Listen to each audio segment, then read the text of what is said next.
الحمد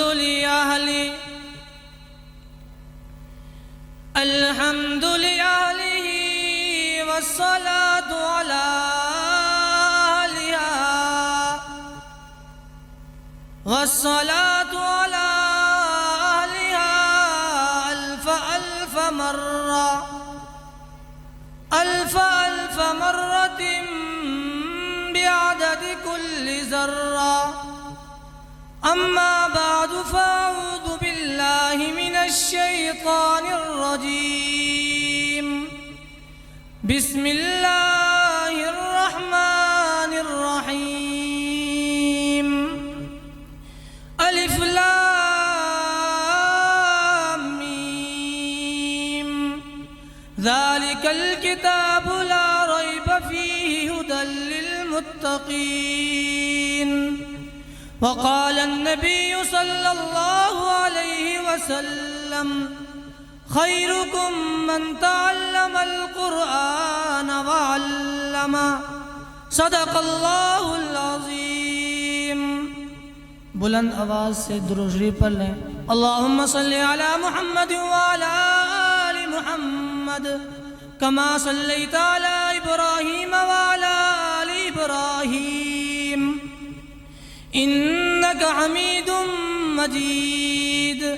اللہم بارک علی محمد وعلی آل محمد کما بارکت علی ابراہیم وعلی آل ابراہیم انک حمید مجید.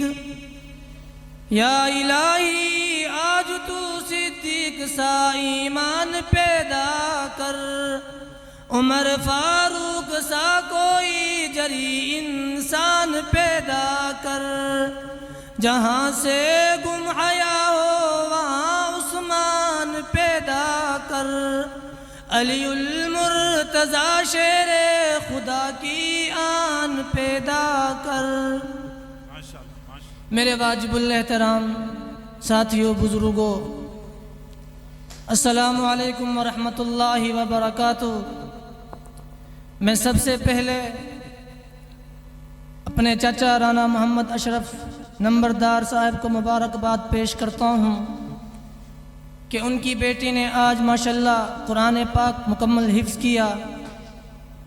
اور پھر اس محفل کی جو سب سے بڑی وجہ ہے وہ ہمارے یہ دو نوجوان دوست کہ جن کی دل کے اندر یہ تڑپ تھی کہ ہم اس رسم کو بدل دیں. جو رسم ہمارے یہاں رواج ہے، ہم ان گانے بجانوں کو چھوڑ کر، ہم ان مجرے کو چھوڑ کر، ہم حرام کاریوں کو چھوڑ کر ہم ایک نئی رسم کو رواج دیں تاکہ دنیا کو پتہ چل جائے کہ پیغمبر کا طریقہ کون سا تھا. میں مبارکباد پیش کرتا ہوں رانا قیصر صاحب کو، میں مبارکباد پیش کرتا ہوں رانا شعیب صاحب کو کہ انشاءاللہ اللہ نے آپ کی یہ محنت قبول کر لی اور اس محفل کی برکت سے انشاءاللہ اللہ تمہاری زندگیوں میں برکتیں اور تمہاری زندگیوں میں آسانی عطا فرمائے گا. میں صرف رانا قیصر اور رانا شعیب صاحب کے اصرار پر آپ سب کے سامنے حاضر ہو رہا ہوں. باقی خطبہ حضرات تشریف لا چکے ہیں، آپ کے سامنے وہ بیان کریں گے.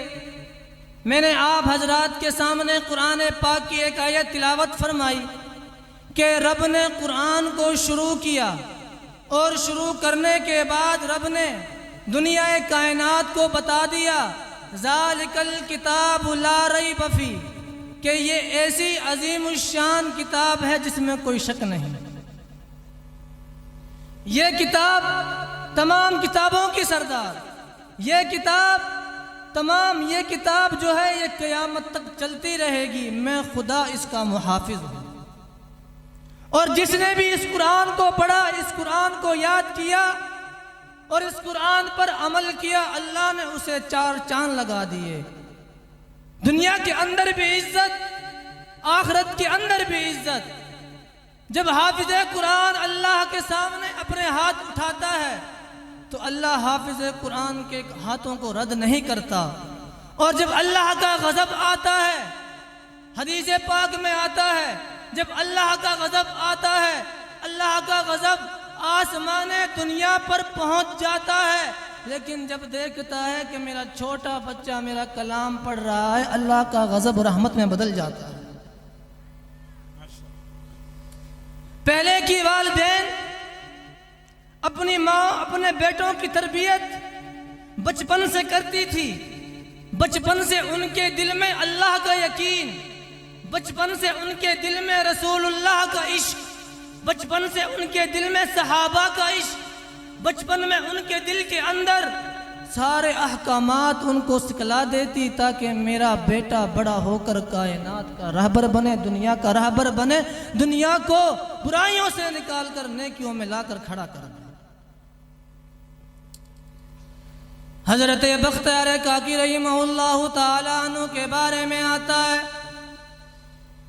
کہ 6 سال کی عمر ہے، باپ زندہ نہیں ہے۔ جب بچے کی عمر کو دیکھا، بچے کی عمر 6 سال ہو گئی، میرا بچہ بولنے لگ گیا۔ بچے کو مدرسے لے کر چلی گئی استاد جی کے پاس اور کہنے لگی، او استاد جی، او قاری صاحب، میرے بچے کو قرآن کا حافظ بنانا، میرے بچے کو پکا قرآن یاد کرا دینا۔ بچے کو مدرسے میں چھوڑ کر آ گئی۔ اس کے بعد شام کا وقت ہوا، بچہ مدرسے سے پڑھ کر آیا، بھوک سے نڈال ہے، اپنی اماں کے گلے سے چپٹ گیا۔ بختیار کاکی رحمہ اللہ تعالی علیہ کے بارے میں آتا ہے، وہ کہتے ہیں کہ میں اپنی والدہ کے گلے سے چپٹ گیا۔ اس کے بعد میں کیا دیکھتا ہوں، میں نے اپنی اماں سے کہا، او اماں جی، بڑی زور کی بھوک لگی ہے، مجھے روٹی دے دے۔ آگے اماں کے الفاظ سنو، اماں نے کیا کہا کہ او بیٹا، تو قرآن پڑھنے والا ہے، تو اللہ کا کلام پڑھنے والا ہے، جو اللہ کا کلام پڑھتے ہیں، جو اللہ پر یقین رکھتے ہیں، وہ اماں سے نہیں مانگا کرتے بلکہ اللہ سے مانگا کرتے ہیں۔ اماں جی، میں اللہ سے کیسے مانگوں؟ اماں نے کہا، بیٹا مصلی بچھا، اور مصلی بچھانے کے بعد اپنے رب سے دعا مانگ، 2 رکعت نماز نفل پڑھ۔ بچے نے مصلی بچھا دیا، اتنے میں اماں نے چھپ کر جلدی سے 2 روٹیاں بنا کر بسترے میں چھپا کر رکھ دی۔ بیٹے نے نماز پڑھ کر اماں سے پوچھا، او اماں جی، میں نے نماز پڑھ لی ہے، میں نے اللہ سے دعا مانگ لی ہے، اب مجھے روٹی کہاں ملے گی؟ اماں نے کہا، بیٹا تو نے اللہ سے دعا مانگ لی ہے، جا دیکھ بستروں کے اندر اللہ نے تیرے لیے روٹی بھیج دی ہوگی۔ بچہ بھاگتا ہوا جاتا ہے، اپنے بستر کو اٹھا کر دیکھتا ہے، وہاں روٹی ملتی ہے، اور روٹی کھا کر اللہ کا شکر ادا کرتا ہے کہ ماں، یہ سلسلہ چلتا رہا، یہ کام چلتا رہا۔ بچہ روزانہ گھر آتا، آ کر مصلی بچھاتا، اتنے وہ نماز سے فارغ ہوتا، اماں 2 روٹیاں بنا کر بسترے میں چھپا کر رکھ دیتی۔ اس طرح کے ماں چلتا رہا۔ ایک دن ایسا معاملہ ہوا کہ اماں اپنے رشتہ داروں کے گھر چلی گئی۔ بچہ پڑھ کر مدرسے سے جب آیا تو کیا دیکھتا ہے، اماں گھر پہ موجود نہیں ہے، کوئی آلات نہیں ہے، اماں اپنے رشتہ داروں کے گئی ہوئی ہیں۔ وہاں اماں کو بڑی پریشانی ہو گئی، بڑی پریشان ہوئی، اور وہاں سے اپنا برقع لیا، اوڑھتی ہوئی راستوں کے اندر بھاگتی ہوئی آ رہی ہے، اور کہتی ہے، اور ابا، آج ایک اماں کا واسطہ نہیں، اگر آج میرے لال کو روٹی نہ ملی تو اس کا تجھ سے یقین اٹھ جائے گا۔ گھر آ کر اپنے بچے کو دیکھا تو لال سویا ہوا ہے، اپنے بچے کو سینے سے لگا لیا۔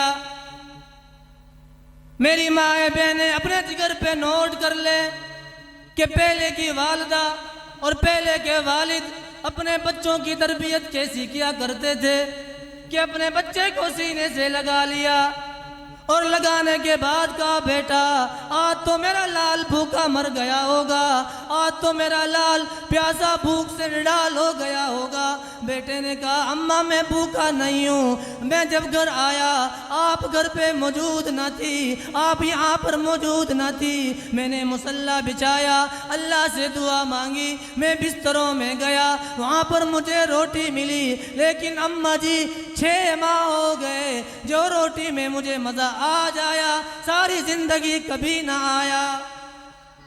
اللہ نے جنت سے کیا ہے کھانا بھیج دیا۔ یہ ہے قرآن پڑھنے والوں کی شان۔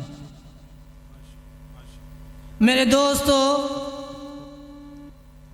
دنیا کام نہیں آنے والی، کاروبار کام نہیں آنے والے۔ ہم نے اپنے بچوں کو سکولوں میں داخل کرا دیا، ہم نے اپنے بچوں کو یونیورسٹیوں میں بھیج دیا۔ میں خلاف نہیں، بلکہ میں اتنا کہنا چاہوں گا، جہاں تم نے اپنے بچوں کو سکولوں میں بھیجا وہاں تم نے اپنے بچوں کو دین بھی کیوں نہ سکھایا؟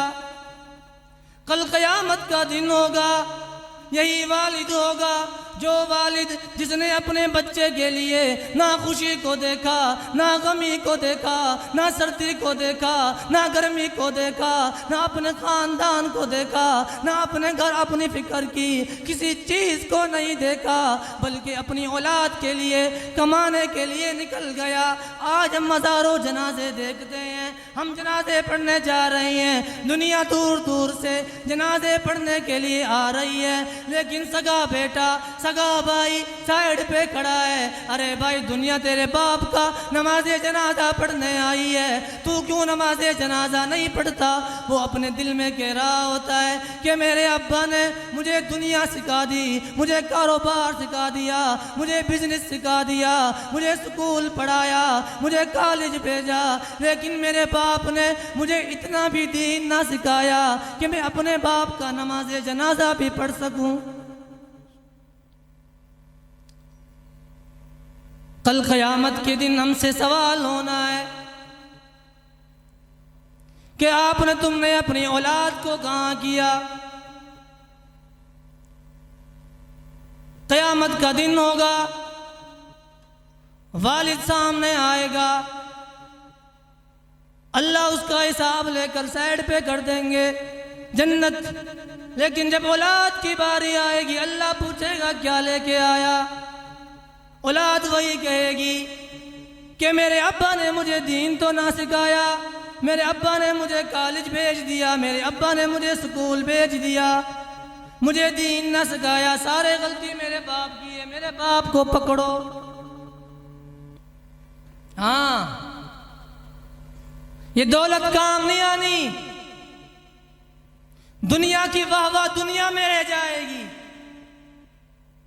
آج ہم نے اپنی شادیوں پہ کروڑوں خرچ کر دیے، خرافات ہی خرافات ہیں، لیکن کیا کہ ہم نے رسول اللہ کے طریقے کو چھوڑا، عرش پر ہم نے خدا کو ناراض کیا، فرش پر ہم نے مصطفیٰ کو ناراض کیا۔ نعرہ تکبیر، نعرہ تکبیر، شان رسالت، حافظ ابو بکر صاحب، حافظ ابو بکر صاحب، نعرہ تکبیر۔ ماشاءاللہ ہمارے مہمانان گرامی تشریف لا چکے ہیں۔ میں مبارکباد پیش کرتا ہوں رانا قیصر صاحب کو اور رانا شعیب صاحب کو کہ آج ہمارے رانا قیصر صاحب کے والد بھی اپنے قبر میں پرسکون ہوں گے کہ میرے بیٹے نے کوئی خرافات نہیں کی، کہ میرے بیٹے نے آج رسول اللہ کی سنت کو زندہ کیا ہے، اپنی شادی کے اندر ذکر الہی بھی کرایا اور ذکر مصطفیٰ بھی کرایا ہے۔ آج رب اپنے فرشتوں سے کہہ رہا ہوگا، اس ڈیرے کی در و دیوار، شجر و حجر، قیامت کے دن یہ گواہی دیں گے کہ رب ذوالجلال انہوں نے اپنی خوشی کے موقع پر آپ کے طریقے کو نہیں چھوڑا، بلکہ آپ کی سنت کو زندہ کیا کہ او ربا انہوں نے تیرا ذکر کرایا اور تیرے محبوب کا ذکر کرایا۔ اللہ تعالی ہمیں برائیوں سے بچنے کی توفیق عطا فرمائے، اور جتنی بھی رسومات ہیں اللہ ہمیں ان رسومات سے بچنے کی توفیق عطا فرمائے۔ پرفتن دور ہے، سب اپنے ایمان کی حفاظت کریں، اس دور میں ایمان کی حفاظت کرنا بڑا مشکل ہو گیا۔ ایمان پر خاتمہ ہوا تو کامیاب۔ اپنے اعمال کو ایسا بناؤ جب رسول اللہ کے سامنے حاضری ہو تو رسول اللہ خود ہمارے سامنے اپنے ہاتھوں سے ہمیں حوض کوثر پلائے۔ اللہ تعالی ہمیں عمل کرنے کی توفیق عطا فرمائے۔ وما علینا الا البلاغ المبین۔